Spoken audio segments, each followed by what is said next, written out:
व्यक्त करतो। मी पुन्हा संघटनेच्या माझ्या सहकारी मित्रांना सांगेन, सूरज आणि बाकीच्यांनी त्याची नोंद घ्यावी। आपण आपल्या प्रोग्राममध्ये इथं 4:30ला येणार होतो, तर 4:30लाच तुम्ही त्यांना सांगत चला। नाही म्हटलं तरी थोडा उशीर सगळीकडं इतक्या मोठ्या संख्येने माय माऊली भगिनी मुली स्वागत करत असतात, पुरुष मंडळी स्वागत करत असतात, तरुणांचा उत्साह असतो, थांबावं लागतं। काही ठिकाणी महापुरुषांच्या पुतळ्याला हार घालून त्यांना अभिवादन करावं लागतं, ते आपलं कर्तव्य आहे। त्याचबरोबर काही ठिकाणी जागृत देवस्थानं असतात, तिथं जाऊन त्या ठिकाणचं दर्शन घ्यावं लागतं। अशा सगळ्या गोष्टी असतात आणि मग 2-2 वाजल्यापासून महिलांनी 6-6 वाजेपर्यंत इथं थांबणं हे काही आपल्या बुद्धीला पटत नाही। अजून आपल्याला महाराष्ट्रात अनेक ठिकाणी जायचं आहे।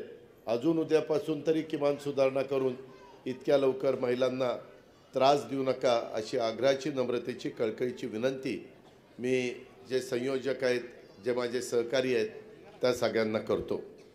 मित्रांनो, आज आपल्या इथं जनसन्मान यात्रा ही आपण सकाळपासून आपल्या वडगाव शहरी परिसरात सुनील टिंगड्यांच्या मतदारसंघामध्ये तिथं अनेकांशी आपण हितगुज करण्याचा प्रयत्न केला, त्या मेळाव्याच्या निमित्तानं मार्गदर्शन करण्याचा प्रयत्न केला।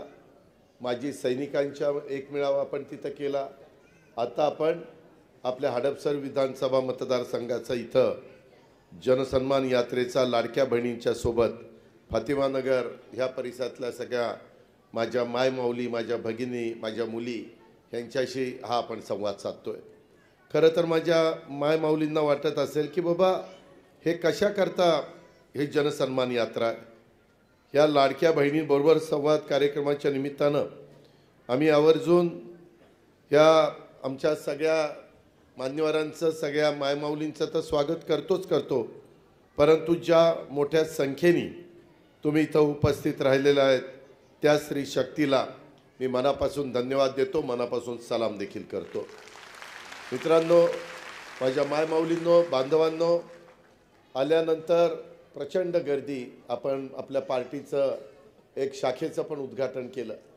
थोडंसं ढकलाढकली होती, गर्दी होती, कृपया त्याची नोंद सगळ्यांनी घ्यावी। आपल्या मायमाऊलींना पहिलं प्राधान्य द्यावं आणि थोडासा माझ्या तरुणांनी इतरांची उत्साह थोडासा मागं ठेवून नंतर माझ्याशी संपर्क साधावा। आपल्या महाराष्ट्राला कर्तृत्ववान स्त्री शक्तीची परंपरा आहे। आपण नेहमीच राजमाता जिजाऊ, क्रांती ज्योती सावित्रीबाई फुले, त्याच्यामध्ये रमाई माता, त्याच्यामध्ये पुण्यश्लोक अहिल्यादेवी होळकर, अशा अनेक आपल्या ज्यांनी खऱ्या अर्थाने त्या काळामध्ये स्त्रिया किती महत्त्वाच्या आहेत आणि स्त्रिया काय करू शकतात ह्याचा आदर्श आपल्या पुढं मांडला आणि इतके वर्ष झाल्यानंतर देखील आपण त्यांना नेहमी लक्षात ठेवतो, त्यांचा आदर करतो। त्यांनी जो विचार मांडलेला त्या विचारधारेनं पुढे जाण्याचा प्रयत्न करत असतो। आज या सगळ्या गोष्टीमध्ये आपल्या भारतीय संस्कृतीकडे स्त्रियांकडे एक शक्तीचं प्रतीक म्हणून बघितलं जातं। ह्याच्यामध्ये माया असते, ममता असते, प्रेम असतं, वात्सल्य असतं आणि ती एक करुणेची मूर्ती आहे।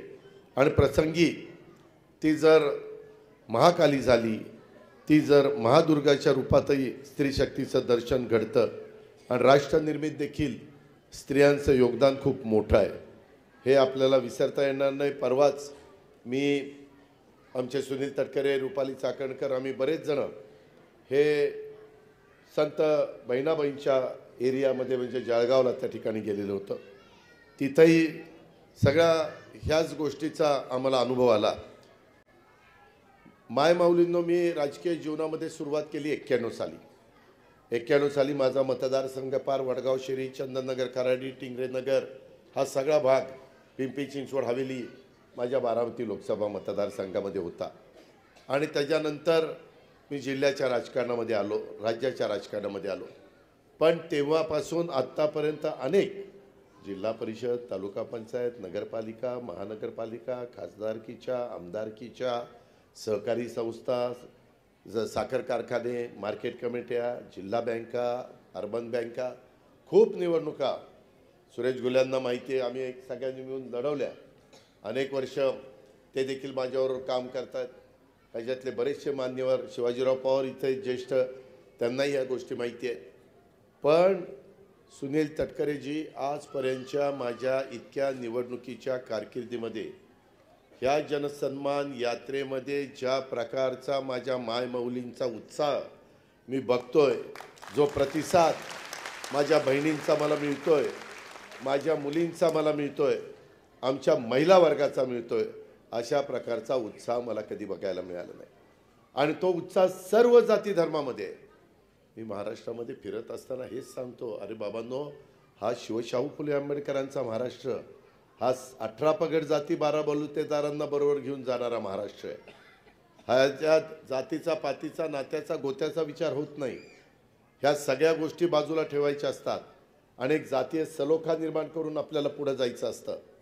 मी फार काही लोकसभेच्या निवडणुकीच्या खोलामध्ये जात नाही, पण तुम्ही इथं बसणाऱ्यांनी सगळ्यांनी आत्मचिंतन करा, थोडा विचार करा, काय घडलं, कसं घडलं. वास्तविक आम्ही सगळ्यांनी सरकारमध्ये जाण्याचा निर्णय घेतला, त्याचं कारण विकासाच्या करता घेतला. ह्या हडपसर मतदारसंघामध्ये किती कोटी रुपये आपण आणले, किती कोटी रुपये आपण वडगाव शेरी मतदारसंघात आणले, DPDCचा किती पैसा आपण दिला, वेगवेगळ्या प्रकारे महानगरपालिकेचा पण निधी कशा पद्धतीनं वेगवेगळ्या भागामध्ये द्यायला आपण यशस्वी झालो. PMRD आहे, PMC आहे, काही भागात PCMC आहे, काही भागात जिल्हा परिषद आहे, काही भागामध्ये ह्या वेगवेगळ्या पद्धतीच्या संस्था म्हणजे रस्ते विकास महामंडळ आहे, काही भागात आपला नॅशनल हायवे, काही भागात कॅन्टोन्मेंटचा एरिया, असा अनेक संस्थांशी निगडीत असणारा आपला हा सगळा परिसर आहे. पुण्यामध्ये कामं मेट्रोची चाललेली आहेत, पुण्यामध्ये फ्लायओव्हरची कामं चाललेली आहेत, रिंग रोडची कामं आपण हातामध्ये घेतलेली आहेत. पुण्यामध्ये इथून आता मोठ्या प्रमाणावर बाहेरची वाहतूक आतमध्ये येऊ नये, बाहेरच्या बाहेर जावी, असा आपला प्रयत्न चालू आहे. आज माझ्या हडपसरच्या परिसरामध्ये पाठीमागच्या काळामध्ये आम्ही सरकारमध्ये असतानाच आमच्या भामा आसखेड धरणाचं पाणी आपण वडगाव शेरीमध्ये आणलं, तिथून आपण हडपसरमध्ये आणलं. आम्ही लवकरच, चेतन पाटील तुम्ही सगळेजण मागणी करत होता, अनेकांची तशा पद्धतीनं बरेच वर्ष मागणी करत होते, परंतु आपला खडकवासल्यापासून फुरसुंगीला बोगदा काढण्याच्या बद्दलची फाईल परवा मी त्याच्यावर सही केली, आता कॅबिनेट पुढे जाणार आहे. ते झालं तर संपूर्ण कॅनॉल आणि कॅनॉलच्या दोन्ही बाजूचा परिसर हा जलसंपादन विभाग आमच्या महानगरपालिका देईल. तिथून आपण चांगल्या प्रकारचा रस्ता करू. आज अनेक जण त्याच्यातच कचरा टाकतात, अनेक जण तिथं घाण टाकून देतात. हे जे काही प्रकार आहे ते थांबले पाहिजे. शेवटी पुणे तुमचं माझं आहे, आपल्या सर्वांचं आहे. रेल्वेच्याही संदर्भातले महत्त्वाचे प्रश्न आपण हातामध्ये घेतलेत. आपलं पुणे स्टेशन चांगलं करण्याच्या करता केंद्र सरकारने आपल्याला साथ दिलेली आहे. आपलं विमानतळाचं टर्मिनल आपण चांगल्या प्रकारचं करून घेतलं आहे. अशा खूप काही गोष्टी आपण आपल्या पुण्याच्या करता करतोय, आपल्या महाराष्ट्राच्या करता करतोय. आज माझ्या मायमौलींनी मला सांगावं, आज माझ्या कॉलेजमध्ये शिकणाऱ्या गरीब कुटुंबातल्या मुलींनी मला सांगावं, आज मला ज्या 52-54 लाख कुटुंबामध्ये आम्ही 3 गॅस सिलेंडर वर्षाला फ्री देणार आहोत, त्या महिलांनी मला सांगावं, ज्या माझ्या शेतकरी बांधवांना मी मोफत वीज देण्याच्याबद्दल महायुतीच्या सरकारच्या माध्यमातून निर्णय घेतला, त्यांनी मला सांगावं, जे दूध उत्पादक माझे शेतकरी आहेत त्यांना लिटरला 5 रुपये गाईच्या दुधाला आम्ही अनुदान देतोय, त्यांनी मला त्या ठिकाणी सांगावं, जी आमची 12वी डिप्लोमा आणि डिग्री झालेली मुलं मुली आहेत त्यांना स्टायपन देण्याच्याकरता 6,000, 8,000, 10,000 अशा पद्धतीचा आम्ही निर्णय घेतला. का तर त्यांना 12वी बरोबर त्याचाही अनुभव यावा. तो अनुभव आल्यानंतर कदाचित त्याला कुठं तिथंच नोकरी लागेल, नाही नोकरी लागली तर दुसरीकडे कुठं लागेल, तिथंही नाही लागली तर त्याला तो अनुभव येईल. त्या अनुभवाच्या जोरावर तो कर्ज काढेल, तो सारथीच्या माध्यमातून कर्ज काढेल, त्याचं व्याज सारथी संस्था भरती, तो बार्टीच्या माध्यमातून काढेल, आरटीच्या माध्यमातून, टार्टीच्या माध्यमातून, महाज्योतीच्या माध्यमातून, अमृतच्या माध्यमातून. आणि इतके दिवस माझा प्रयत्न चालू होता. आता गफूरभाई, आपण मार्टी देखील आपल्या अल्पसंख्याक समाजाच्या करता काढलं। मी आपल्याला सगळ्यांना ग्वाही घेतो, माझ्या कोंढवा परिसरामध्ये बराच माझा अल्पसंख्याक समाज राहतो। माझी त्यांना विनंती आहे की आम्ही कधी कुठलाही भेदभाव केला नाही। तुम्हालाही सगळ्यांना अनुभव आहे, माझं रक्तातच आहे की आपण सगळ्यांना बरोबर घेऊन पुढे गेलं पाहिजे। आणि असं असताना थोडंसं लोकसभेमध्ये काय झालं कसं झालं त्या खोलात जात नाही, झालं गेलं गंगेला मिळालं। परंतु आता उद्याच्या विधानसभेच्या निवडणुकीच्या निमित्तानं राष्ट्रवादी काँग्रेस पक्षाचे पण आपण उमेदवार उभे करणार, आपण शिवसेनेचे पण उमेदवार उभे करणार, त्याच्यामध्ये काही ठिकाणी भाजपचे पण उमेदवार उभे राहणार, अजून काही ठिकाणी इतर पण घटक पक्षांचे उमेदवार त्या ठिकाणी उभे राहणार। आपल्याला ह्या राज्यामध्ये 7 महत्त्वाच्या योजना आणलेल्या आहेत आणि मला सांगायला आनंद आहे की हे महिला बालविकास खातं आमची मुलगी आदिती तटकरेकडे आहे।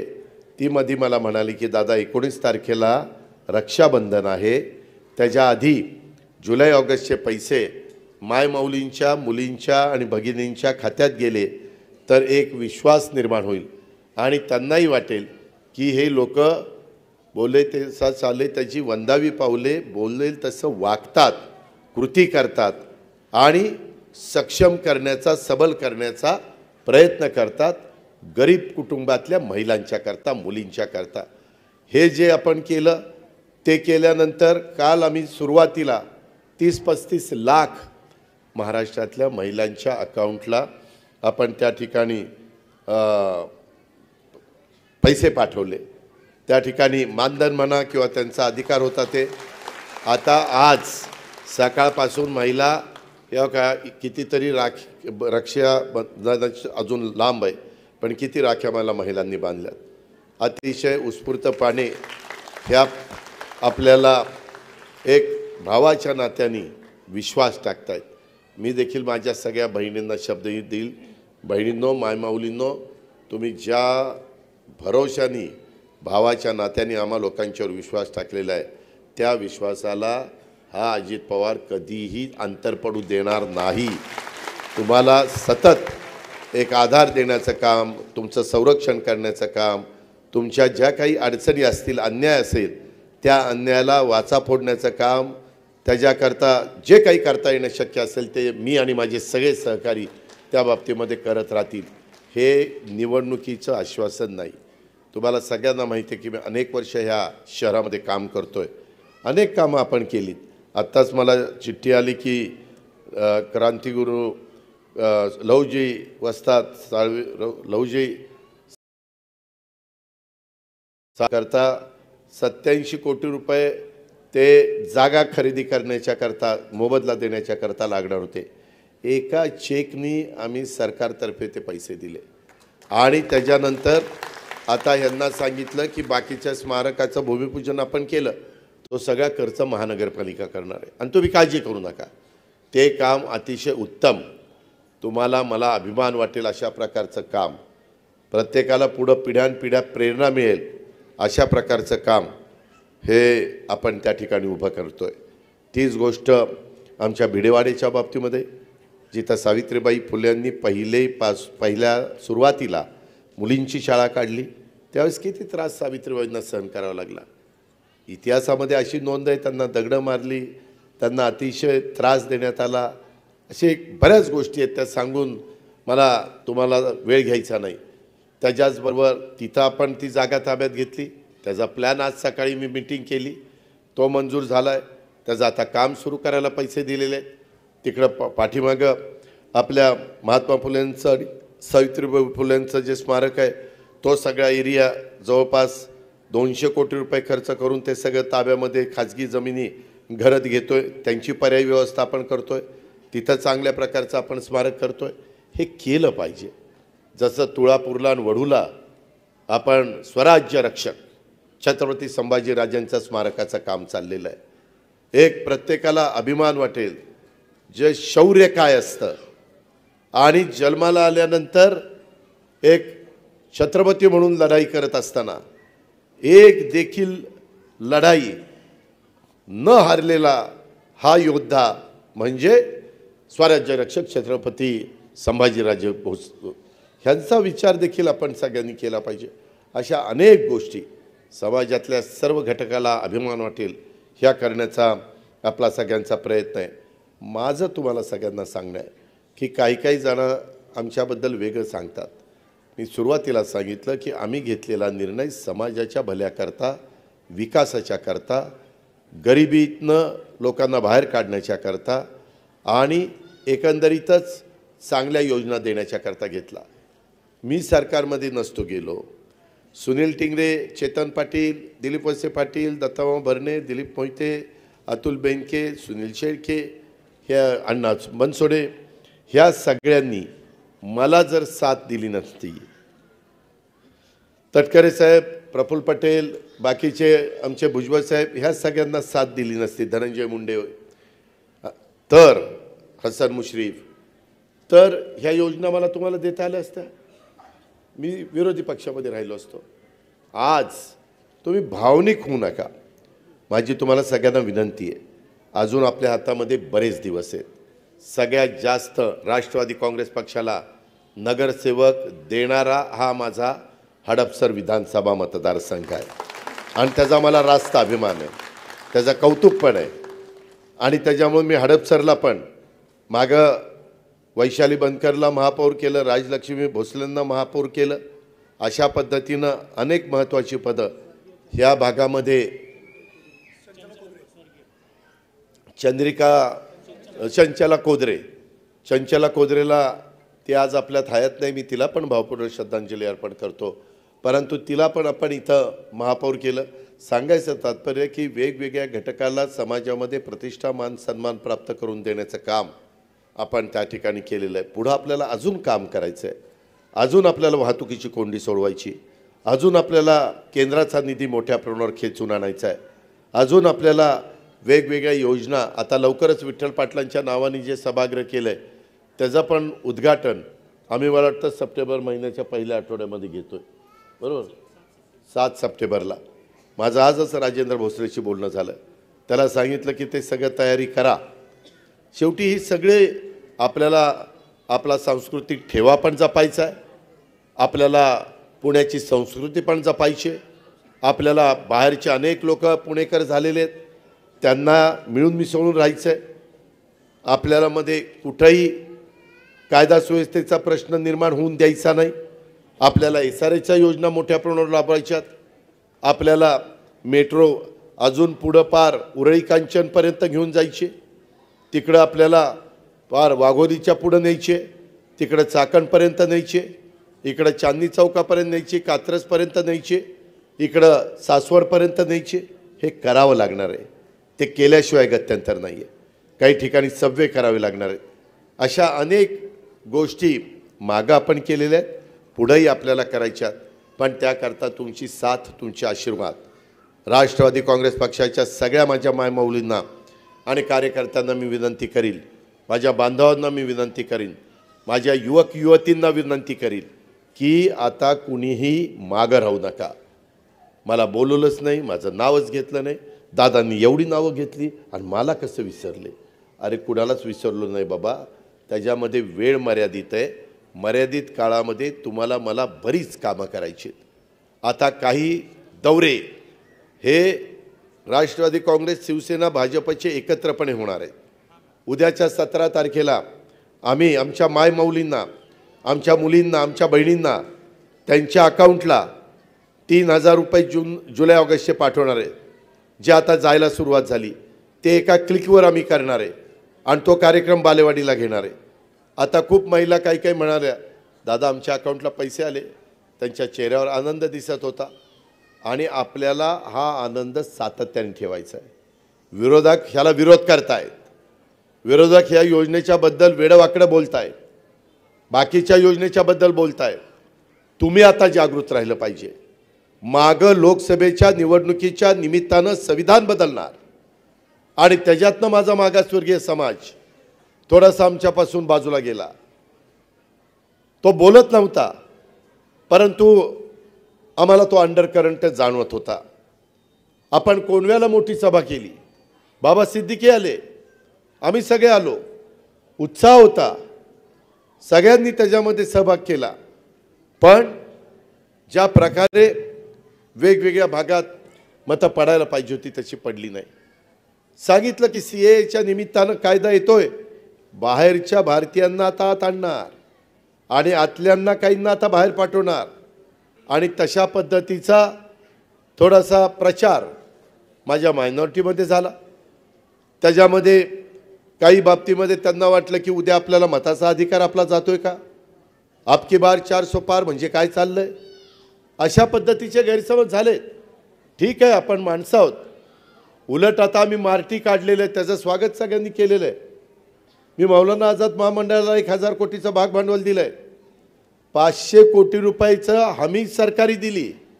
कर्ज प्रकरणं व्हायला लागलीत, त्याचा आपण फायदा उठवला पाहिजे. त्याच्यातनं आपल्या मुलामुलींना पिंक रिक्षा, त्याचा सर्वे केला तर महिलांच्यात फार पॉप्युलर झालं आहे. आपण 17 शहरांच्यामध्ये 10,000 पिंक रिक्षा देणार आहेत. कालच सकाळी मी, आदिती तटकरे, आम्ही सगळेजण मंत्रालयात खाली आलेलं तुम्हाला कुठंतरी सोशल मीडियामध्ये किंवा TV ला बघितलं असेल की आम्ही एक रिक्षा बघत होतो. मी त्याच्यात 5 रिक्षा तुमच्याकरता ठेवलेल्या आहेत. कुणाला पियाजो पाहिजे पियाजो घ्या, कुणाला महिंद्रा पाहिजे त्यांनी महिंद्रा घ्या, कुणाला फिरोद यांची पाहिजे त्यांनी ती घ्या, आणि अजून 2 वेगवेगळ्या रिक्षा. आम्ही हीच घ्या असं बंधन नाही. आणि त्याच्यातून तुम्हाला भरायचे 10%. त्याच्या किमती आम्ही दाखवणार, ही घ्यायची इतके, ही घ्यायची इतके, ही घ्यायची इतके. त्याला 10% रक्कम तुमची, 20% रक्कम शासनाची मोफत तुमची. तुम्हाला आम्ही तुमचे पैसे भरणार, कारण आमची ती महिला स्वतःच्या पायावर उभी राहिली पाहिजे. तिचा आर्थिक कमाई तिनं केली पाहिजे, तिच्या कुटुंबाला तिनं आधार दिला पाहिजे. अशा प्रकारच्या कितीतरी महिला आम्हाला भेटत असतात. आम्ही परित्यक्त आहोत. दुर्दैवाने आमचा पती अपघातामध्ये आम्हाला सोडून गेला. आता मी माजी सैनिकांच्याकरता तिथं गेलेलो होतो, तिथं वीरमाता मी बघायला मिळाल्या, त्याच्यामध्ये आमच्या महिला बघायला मिळाल्या. कितीतरी जणांच्यावर असे प्रसंग येतात, कुणाचे डिवॉर्स दिले जातात आणि मग त्यांच्यावर पण मुलांची जबाबदारी असते. अशा करता 10% तुमचे, 20% सरकारचे आणि 70% कर्ज. त्याला पेट्रोल डिझेल लागत नाही. तुम्ही म्हणाल मग काय पाणी ओतायचं का? पाणी ओतायचं नाही. त्याच्यामध्ये ई-रिक्षा म्हणजे चार्जिंग, तुम्ही मोबाईल लावता ना तसा रात्री चार्जिंगला ती रिक्षा ठेवायची, त्याचा प्लग बाहेर काढून सकाळी रिक्षा तुमची चालू. साधारण मला वाटतं 125 किलोमीटर ती चालते. स्पीड तिचा काहीतरी 35 ते 40 किलोमीटर आहे. एकदम सुरक्षित, एकदम कुठं अडचणीचं नाही. कुठं काही रात्री जरा काही अडचणीचं आज आलं आणि बाहेर जायचा प्रसंग आला तर महिलांनी पिंक दिसली की रिक्षा थांबवायची. त्याच्यात तुमची भगिनी किंवा तुमची जाऊ असेल, तुमची कोणतरी नणंद असेल ती चालवती आणि तुम्हाला सुरक्षित ठिकाणी ती घेऊन जाईल. म्हणजे पुरुष मंडळी सुरक्षित ठिकाणी घेऊन जात नाही असा होत नाही. नाहीतर ते रिक्षावाले माझ्यावर ओरडायचे, हे काय चाललं आहे, आमचा धंदा का उडवायला निघाला. तसं नाही, ती पण आपलीच भावंड आहेत. परंतु शेवटी सुरक्षितता फार महत्त्वाची आहे. अशा खूप चांगल्या गोष्टी आम्ही तुमच्याकरता आणलेल्या आहेत आणि ह्या जर आम्ही महायुतीच्या सरकारमध्ये नसतो तर आपल्याला देता आल्या नसत्या. आमच्या शेतकऱ्यांना 44 लाख शेतकऱ्यांना आता लाईट बिल शेतीपंपाचं भरायचं नाही. केवढा मोठा निर्णय आणि हे पुढं आपल्याला चालवायचं आहे.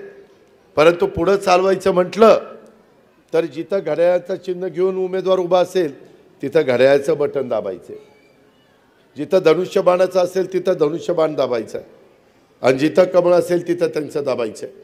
या पद्धतीनं आपल्याला करावं लागेल. आणि तुम्ही काळजी करू नका ना, आम्ही सरकारमध्ये आहोत ना. मी माझ्या मायनॉरिटीला आश्वासन देतो, कुठलाही वेडावाकडा प्रसंग मी येऊन देणार नाही. पडेल ती किंमत मोजावी लागली तरी चालेल. राष्ट्रवादी काँग्रेस पार्टी मजबूतीनं त्या ठिकाणी उभी राहील. कारण मलाही माहिती आहे शादीखान्याचा प्रश्न आहे, दफनभूमीचे प्रश्न आहेत, माझे दफनभूमीच्या कंपाऊंडचा प्रश्न, वॉल कंपाऊंडचा प्रश्न आहे, बरेच प्रश्न आहेत आणि ते आपण सोडवलेले आहेत. काही आपण सोडवतोय. हे आपण अतिशय बारकाईनं लक्षामध्ये घ्या. अशी माझी विनंती आहे. गोरगरीब जनता आणि मुस्लिम समाज शिक्षित झाला पाहिजे. कोंडव्यामध्ये ई लर्निंग स्कूल सुरू करावं आणि ज्युनियर कॉलेज व्हावं. ह्या संदर्भामध्ये आपण मायनॉरिटीच्या कितीतरी कॉलेजला, परवा कोण आलं होतं मी शाळेला परवानगी दिली, तुमच्यापैकीच कोणी आलं, तुम्ही आला होता, ती झालं ना, ती आपली शाळा आहे ना. हा म्हणजे कुणी माझे कुणी सहकारी गफूरबाई एकाला घेऊन आले होते, मी मला वाटतं ह्याला सांगितलं होतं दीपक केसरकरला, आणि ती परवानगी देऊन गेली. तुम्ही घाबरू नका. काही जण मुद्दाम घाबरवत आहेत आणि आपल्यामध्ये एक अंतर निर्माण करतायत, दरी निर्माण करतायत, दुरावा निर्माण करतायत. कृपा करून कुठल्याही जाती धर्माच्या माणसांनी त्याला बळी पडू नका. माझा मातंग समाज खूप दिवस आम्हाला मागणी करायचा, बार्टीमध्ये आम्हाला म्हणावा तसा हिस्सा मिळत नाही. काय करायचं काय करायचं काय करायचं. आमच्या मनात आलं की ह्यांच्याकरता आरटी काढावं. जसं मागासवर्गीयांना बार्टी आहे त्याच्यातनं मी मातंग बाजूला काढले आणि आरटी, आता त्याच्यातनं त्यांना मदत होणार आहे. तुम्ही काळजी करू नका. आता आपलं राज्य आर्थिक बाबतीत सक्षम आहे हे प्रचार करतील की यांनी राज्य दिवाळखोरीत काढलं. मी 10वा अर्थसंकल्प दिला आहे. मी कधीही राज्य दिवाळखोरीत काढणार नाही. मला आर्थिक शिस्त आहे. 10 वर्ष माझ्याबरोबर राज्यलक्ष्मीताईंनी, वैशालीनं, सुनीलनं, चेतननी, गफूरबाई, बऱ्याच जणांनी माझ्याबरोबर काम केलेलं आहे. फारुखबाई, सगळ्यांनीच, नंदा, सगळ्यांना माहिती आहे की मी वेडेवाकडे प्रकार चालू देत नाही. आणि त्याच्यामुळं राज्य पण आपण चांगल्या पद्धतीने चालवलं. त्याचे रिसोर्सेस कसे वाढवायचे ह्या योजना पण चालल्या पाहिजेत. आणि तुम्हाला माहिती आहे ह्या महिलांना पूर्ण महाराष्ट्रात वर्षाला 46,000 कोटी रुपये मिळणार आहेत. 46,000 कोटी. मी सहज हिशोब केला, आत्ताचे 7,000 7,500 आणि पुढच्या 5 वर्ष आपलं सरकार पुन्हा तुम्ही आणलं तर 18,95 90,000 रुपये, म्हणजे थोडे कमी 1,00,000 एकेका महिलेला त्या ठिकाणी मिळणार आहेत 5 वर्षामध्ये. कशाला म्हणतात 1,00,000. मला काय जाणवलं की महिला घरामध्ये स्वतःच्या पोटाला चिमटा घेते आणि मुलाबाळांना खायला देते, त्या नवऱ्याला खायला देते, त्यांचं जास्त कसं चांगलं होईल ते बघते. आणि स्वतःला काही घ्यायचं असेल, ती जाताना दुकानात काही बघितलं, तिला वाटलं हे घ्यायचं, तरी ती मुरड घालते, नको आपल्या मुलाबाळांच्या करता करू, त्यांना पुढचे चांगले दिवस बघायला करू. ठीक आहे, आता ते तुम्ही करा, परंतु आता तुमच्याकरता देखील महिन्याला तुम्हाला जेवढं काही लागेल ते त्याच्यामध्ये त्या 1,500मध्ये तुम्ही घेत चाला. अजिबात तुम्ही कमीपणा वाटून देऊ नका. हे तुमच्याकरता आहे, तुमचाही मान आहे, तुमचाही सन्मान आहे. आयुष्यामध्ये एकदाच जन्म मिळतो. हे कोणी सांगतात ना पुनर्जन्म वगैरे, सगळ्या गप्पा आहेत. कोणी पुनर्जन्म वगैरे होत नाही. त्याच्यामध्ये एकदाच जन्म मिळाल्यानंतर त्या जन्माचा चांगला आपल्या प्रपंचालाही फायदा करून देऊ, संसारालाही चांगल्या पद्धतीनं पुढं नेऊ आणि आपल्यालाही आपण चांगल्या पद्धतीनं थोडासा जगण्याचा प्रयत्न करू ना. ही त्याच्या पाठीमागची कल्पना आहे. ही गोष्ट पण माझ्या सहकाऱ्यांनी लक्षामध्ये घ्यावी. माझ्या इथं हडपसरला नियमित पाण्याचा प्रश्न आहे. यंदा धरणं चांगली भरलेली आहेत. आम्ही पंपिंग स्टेशनचं ऑडिट करायला सांगितलेलं आहे. वेगवेगळ्या पद्धतीनं अतिरिक्त निधीची तरतूद ही पाण्याच्या करता आपण त्या बाबतीमध्ये केलेली आहे. सिवरेज ट्रीटमेंट प्लांट असतील, आरो प्लांट असतील, नदीचं नूतनीकरण करण्याचं काम आपण चाललेलं आहे. हे एकदा काम झाल्यानंतर जे पुराची परिस्थिती निर्माण होती त्याच्यात पण आम्ही काही पावलं उचललेली आहेत. त्याची पण नोंद आपण सर्व माझ्या पुणेकरांनी घ्यावी आणि प्रत्येकाने सन्मानाने राहावं. आणि तेच सन्मानाने राहण्याच्या करता राष्ट्रवादी काँग्रेस पक्ष हा तुमच्या सगळ्यांच्या पाठीशी आहे. ह्याच्यामध्ये कुणीही पण काही पण कुणाच्याही दबावाला बळी पडू नका.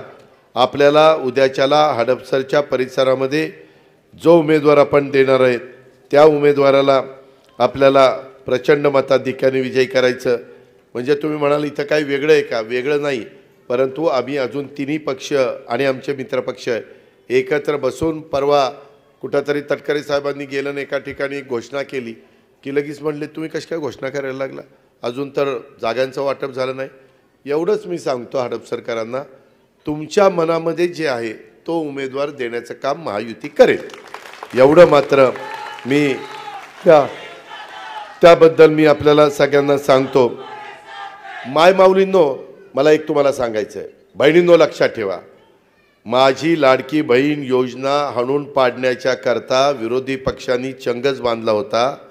काहींनी या योजनेला बदनाम करण्याचा प्रयत्न केला, या योजनेच्या बद्दल अफवा पसरवण्याचं काम केलं. मात्र त्याच्यातलं काहीच चालत नाही म्हटल्यावर काही विरोधक मंडळींनी या योजनेच्या विरोधात कोर्टात पाठवलं.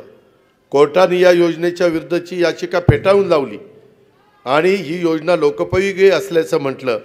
त्यामुळे एका अर्थानं हे का तसं करतात, ते सरकारमध्ये होते तेव्हाच त्यांना कुणी अडवलं होतं? ते पण सरकारमध्ये होते ना, अनेक जण मुख्यमंत्री होते, अनेक जण सरकारमध्ये होते. स्वतः सरकारमध्ये असताना करायचं नाही, दुसऱ्यांनी केलं तर त्याला विरोध करायचा, त्याला आडकाठी आणायची, त्याला कोर्टामध्ये जायचं. ही जी दानत आहे ही अतिशय खराब आहे. हे मात्र आपण लक्षामध्ये ठेवली पाहिजे. मनापासून लोकांच्या करता देखील दिलदारपणा पाहिजे, खर्च करण्याचा दानत असली पाहिजे.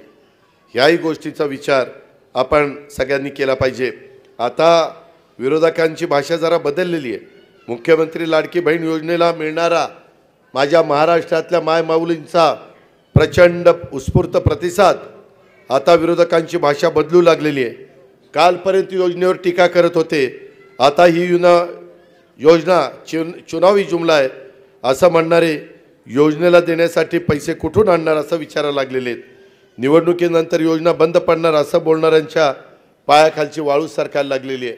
आपण त्यावर लक्ष देऊ नका.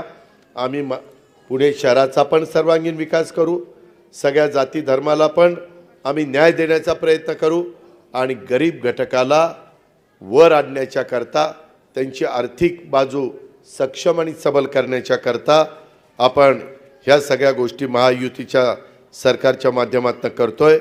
आज मला इथं सांगा, इथं महिला खाली आणि वर बसल्यात, किती महिलांच्या घरी गॅस सिलेंडर आहे? हात वर करा.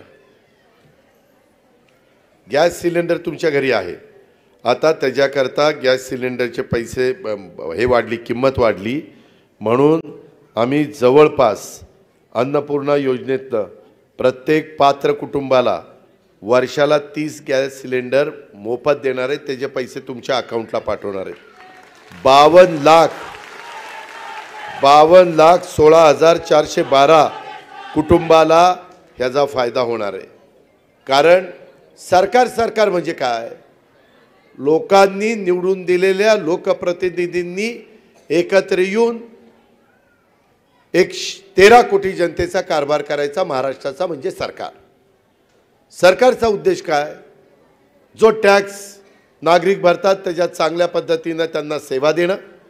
आता सुनील टेंगरेच्या मतदारसंघात काही सोसायटी धारक आम्हाला भेटले, त्यांनी वेगवेगळे प्रश्न मांडले. माझ्या हडपसर विधानसभा मतदारसंघात पण सोसायट्या मोठ्या प्रमाणावर आहेत. त्यांच्या अडचणी सोडवणं आणि गरिबाला गरिबीतनं बाहेर काढण्याच्या करता चांगल्या योजना देणं, गरीब घरातल्या मुलींना चांगलं शिक्षण देणं. इतके दिवस गरिबाच्या घरातल्या मुलींना शिक्षण देत असताना 50% रक्कम आम्ही त्यांची फी भरायचो, कशाची? कॉलेजची. तरी देखील काही मुली म्हणायच्या की दादा राहिलेले पण 50% माझ्या आईबापाची ऐपत नाही आहे. आईबाप म्हणतात राहिलेले मी देऊ शकत नाही, तू घरी बस.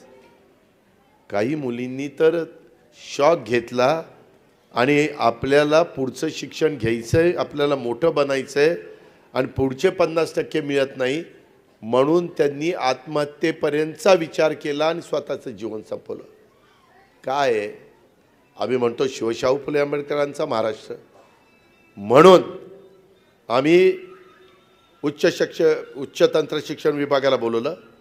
50% किती रक्कम लागते? बाबा साधारण 1,500 कोटी रुपये लागते. अजून 1,500 कोटी रुपये घ्या, पण त्या मुलींना 100% शिक्षण राज्य सरकारच्या खर्चातून करा. आता गरिबाच्या मुलींनो, तुम्ही कुठल्याही जाती धर्माचे असू द्या, त्याच्यात भेदभाव नाही. त्याच्यामध्ये तुम्हाला डॉक्टर व्हायचं आहे, इंजिनियर व्हायचं आहे, पायलट व्हायचं आहे, वकील व्हायचं आहे, IAS व्हायचं आहे, IPS व्हायचं आहे, MPSC करायची आहे, UPSC करायची आहे. ज्या शिक्षणामध्ये तुम्हाला आवड आहे आणि त्या लेकीला त्याच्यात स्वतःचा नावलौकिक वाढायचा, कर्तृत्वान त्या ठिकाणी व्हायचं आहे, अशा पद्धतीचं शिक्षण कॉलेजचं आता त्या गरीब घरातल्या मुलीचं राज्य सरकार करणार. काय वाईट निर्णय घेतला? हे जर चेतन पाटील, अजित पवार, सुनील टिंगरे, दिलीप वळसे पाटील सरकारमध्ये गेले नसते तर झालं असतं? मुली शेवटी माझ्या तशाच बिन शिकता राहिल्या असत्या. त्या काही मुली आहेत म्हणून त्यांनी शिकायचं नाही. हे जे काही प्रकार आहेत मी पोटतिडकीनं सांगतोय. मी त्याच्याकरता आम्ही सगळ्यांनी तत्कालीन आम्ही मिळून ही जनसन्मान यात्रा काढलेली आहे. आणि विकासाची कामं ही तर आपल्याला करायची. तर आमचा प्रयत्न आहे की लवकरात लवकर स्थानिक स्वराज्य संस्थांच्या निवडणुका लागाव्यात. आता हे दिल्लीमध्ये असतात खासदार म्हणून, तेही तिथं प्रयत्न करतात. सुप्रीम कोर्टामध्ये मॅटर आहे, चेतन पाटील तुलाही माहिती आहे. त्याकरता आपण प्रयत्न करतोय. कारण एका चेतन पाटलांनी ह्या ठिकाणी लोकप्रतिनिधी म्हणून मर्यादा पडतात. त्या त्या प्रभागातले नगरसेवक असले तर तो त्या त्या घरात वॉर्डामध्ये त्या गल्लीमध्ये काम करू शकतो, वॉर्ड ऑफिसरला बोलू शकतो, महापौराला भेटू शकतो, आयुक्ताला भेटू शकतो. त्याला तो अधिकार असतो. जनरल बॉडीमध्ये तो प्रश्न मांडतो. हीच गोष्ट जिल्हा परिषद, तालुका पंचायत, नगरपालिका, नगरपंचायत ह्या निवडणुका झाल्या पाहिजे. त्याच्यातनंच कार्यकर्ता तयार होतो. विलासराव देशमुख जिल्हा परिषदेमध्ये ग्रामपंचायतीचे सरपंच होते, तिथनं मुख्यमंत्री पदावर गेले. RR पाटील एक साधा कार्यकर्ता होता, तिथनं जिल्हा परिषद आणि तिथनं उपमुख्यमंत्रीपद. हे जिल्हा परिषदेमध्ये होते. हे जिल्हा परिषदेच्या एकेकाळी अध्यक्ष होते. किती लोकांची उदाहरणं देऊ. मी सहकारात होतो, परंतु मी पण सहकारी संस्थेच्या माध्यमातच पुढे आलेला कार्यकर्ता आहे. आम्ही सुरेश घुले, आम्ही कितीतरी जणांची नावं घेता येतील. आणि म्हणून मित्रांनो, बांधवांनो, माय माऊलींनो, आम्हाला कळतंय की ह्या सगळ्या गोष्टी केल्या पाहिजेत. आज स्वातंत्र्य दिनाच्या निमित्तानं आम्ही ही जनसन्मान यात्रा आपल्या पुण्यामध्ये आणलेली आहे. उद्यापासून ग्रामीण भागामध्ये जातोय. हे जे वातावरण राष्ट्रवादी काँग्रेसमध्ये झालं आहे हे टिकवायचं आहे, हे वाढवायचं आहे, ह्याच्यात भर घालायची आहे, ह्याच्यात कुणी कमी पडायचं नाही. हे मग गोष्ट सगळ्यांनी लक्षामध्ये घ्या. का तर माझी लाडकी बहीण योजना, पिंकी रिक्षा योजना, लेक लाडकी योजना ही पण आपण गेल्या वर्षीपासून आणली. गरिबाच्या घरामध्ये जन्माला आलेल्या मुलीला जन्मल्यापासून 18 वर्षाच्या होईपर्यंत टप्प्याटप्प्याने तिला 1,01,000 रुपये तिच्या बँकेत जमा होणार आहेत. 1,01,000 त्याला पिवळ्या आणि केशरी रेशन कार्ड धारकांना याचा लाभ आहे. कुटुंबाचं वार्षिक उत्पन्न 1 लाख असलं पाहिजे. गरिबाकरता आपण गरिबाचा विचार केलेला आहे. ही बाब देखील आपण सगळ्यांनी लक्षामध्ये त्या निमित्तानं घ्यावी. अन्नपूर्णा योजनेचं मी सांगितलं, वीज सवलतीचं सांगितलं. मागेल त्याला सौर ऊर्जा पंप हे आम्ही शेतकऱ्याकरता देतो. अशा खूप काही योजना आपण समाजाच्या करता आणलेल्या आहेत आणि त्याच्यातून आपण पुढे जातोय. माझे माय माऊलींना पुन्हा आग्रहाची विनंती आहे, तुमचा उत्साह, तुमचा पाठिंबा इथून पुढे देखील आम्हाला सगळ्यांना त्या ठिकाणी मिळाला पाहिजे. आणि माझ्या हडपसर विधानसभा मतदारसंघातले पण प्रश्न नेहमी सातत्याने पोटतिडकीनं मांडण्याचं काम चेतन पाटील तुप्यांनी केलेलं आहे. मी स्वतः त्याचा साक्षीदार आहे. आज देखील ते चांगल्या पद्धतीनं काम करतायत. मात्र बरीच दुरुस्ती लोकसभेच्या निवडणुकीच्या मतदानाच्या नंतरच्या राहिलेल्या दिवसामध्ये विधानसभेच्या येणाऱ्या काळामध्ये झाली पाहिजे. आम्ही सगळेजण तुमच्या बरोबर आहोत. तुम्ही आम्हाला सगळ्यांनी साथ द्या. हीच आज ही जनसन्मान यात्रेच्या निमित्तानं मी आपल्याला सगळ्यांना विनंती करील. ज्या उत्साहाने आज आपण आम्हाला सगळ्यांना, म्हणजे मी तर एवढा पार चेंगरलो काय आता तुम्हाला सांगायचं. पार माझं हाड ना हाड रात्री दुखणार आहे. मित्रांनो, गमतीचा भाग जाऊ द्या. परंतु एक खूप आनंदाने उत्साहाने आपलेपणाने तुम्ही सगळीकडेच शहरामध्ये स्वागत केलं, भागाभागामध्ये स्वागत केलं, त्याचा खूप काही समाधान आम्हाला मिळालं। ह्याच्यातनंच आम्हाला ऊर्जा मिळते, ह्याच्यातनंच आमच्यामध्ये ईर्ष्या निर्माण होते, ह्याच्यातनंच आपण समाजाच्या करता अजून केलं पाहिजे, आपल्या सर्वसामान्य लोकांच्या करता केलं पाहिजे।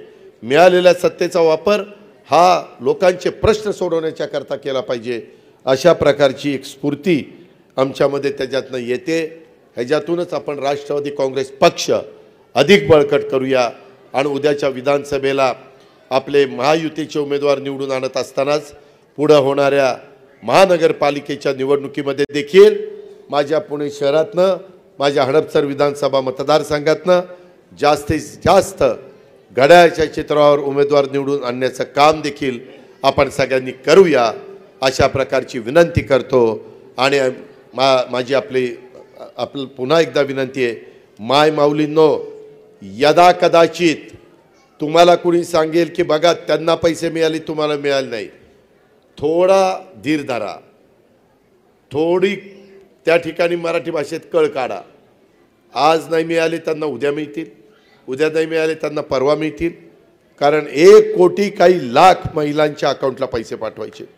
शेवटी हे मशीन आहे, ऑनलाईन आहे। आणि दुसरं एक सांगतो, आमच्यातले महायुतीतले काही महाभाग असं वक्तव्य करतात की बघा आम्ही पैसे देणार आहे तर मग तुम्ही आम्हाला नाही काही दिलं तर आम्ही परत घेऊ। मी माझ्या माय माऊलींना सांगतो, कुणी मायचा लाल तुमच्या अकाउंटला गेलेला पैसा परत घेऊ शकत नाही। आणि नंतर परत म्हणायचं नाही गमतीनं बोललो, ही काही गंमत झाली, पैसे परत घेतो म्हणणं ही काही गंमत झाली।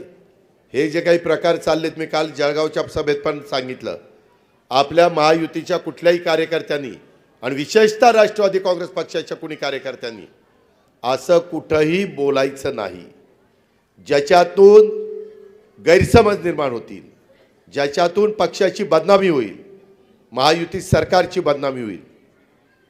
विरोधक टपूनच बसलेत, लगेच तेवढंच ऐकवतात इथं, आणि बघा काय म्हणतात, अरे त्याच्या हातात काय म्हणणाऱ्याच्या हातात आहे, मुख्यमंत्र्याच्या आणि माझ्या आणि देवेंद्रच्या, त्यांच्या हातात काय देवळात वाजवायची घंटा आहे का?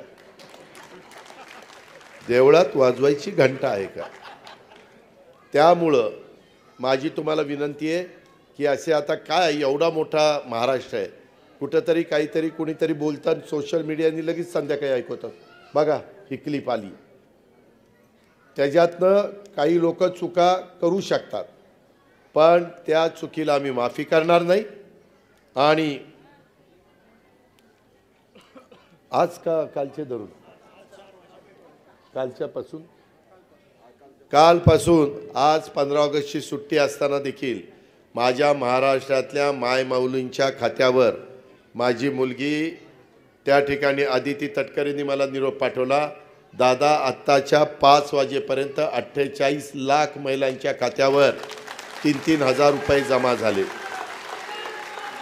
आणि मी तुम्हाला दाव्याने सांगतो, उद्या 16 तारीख आहे आणि परवा 17 तारीख आहे, 17 तारखेला माझ्या महाराष्ट्रातल्या माय माऊलींच्या कमीत कमी 1 कोटी महिलांच्या खात्यावर पैसे जमा होतील, कमीत कमी।